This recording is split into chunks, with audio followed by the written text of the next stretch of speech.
नमस्ते दोस्तों। आशा है कि आपका लॉकडाउन सही चल रहा होगा। अच्छा नहीं कह सकते, क्योंकि इस लॉकडाउन ने हम सभी को अपनी लाइफ के ऐसे पार्ट पर खड़ा कर दिया है जहां कभी-कभी खुद को ही समझ नहीं आता कि हमें क्या चाहते हैं। मैं अपने आसपास की ज़िंदगी से एक ऐसा ही किस्सा आप लोगों के साथ बांटना चाहूँगी, जिसने मुझे गुस्सा होने पर भी मजबूर किया, पर फिर भावुक होने पर भी। तो आइए सुनते हैं। हम सभी जानते हैं इस समय पर जो बच्चे अपनी 10th और 12th पास करके बैठे हैं, उन्हें अपने रिजल्ट्स की कितनी चिंता होगी, अपने फ्यूचर की कितनी चिंता होगी, ये समझना हम सभी के लिए बहुत मुश्किल है। ऐसा ही एक होशियार बच्चा है, करण। शायद होशियार कहना गलत होगा, क्योंकि होशियार के मायने सबके लिए अलग हैं।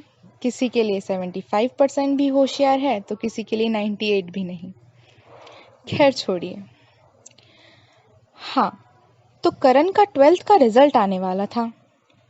जैसे जैसे उसके रिजल्ट की डेट पास आ रही थी, उसकी भूख कम होती जा रही थी, उसकी बातें कम होती जा रही थी, उसके चेहरे से हंसी तो मानो गुम सी हो गई थी।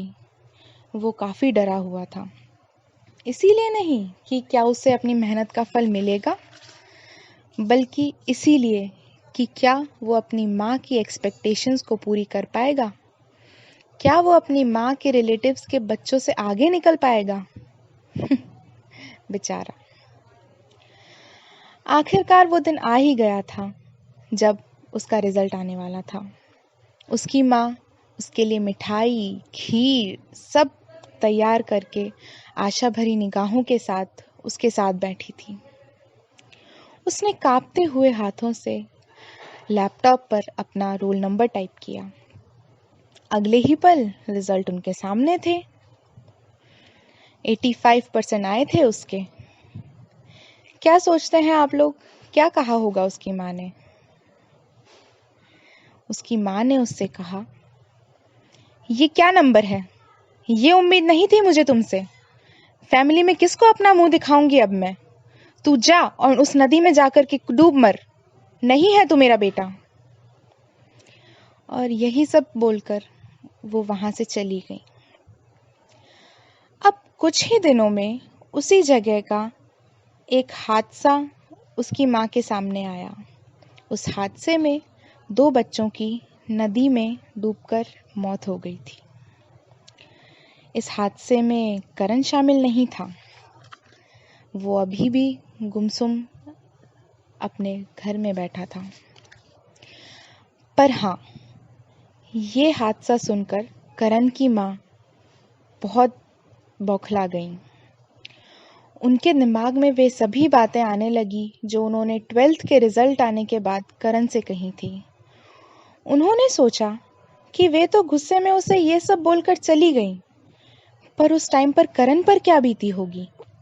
क्या वो इन चीजों को भूल पाया होगा? उन्हें उन शब्दों पर बहुत दुख हुआ। वे खुद विश्वास नहीं कर पाई कि उन्होंने जो भी कुछ करण को कहा, अगर गलती से भी उसमें से कुछ सच हो जाता तो क्या वे जिंदगी भर अपने आप को माफ कर पाती? उसी समय से करण की माँ ने सोचा कि चाहे कुछ भी हो जाए, चाहे उन्हें कितना भी गुस्सा आए, वे अब ऐसी बातें नहीं कहेंगी।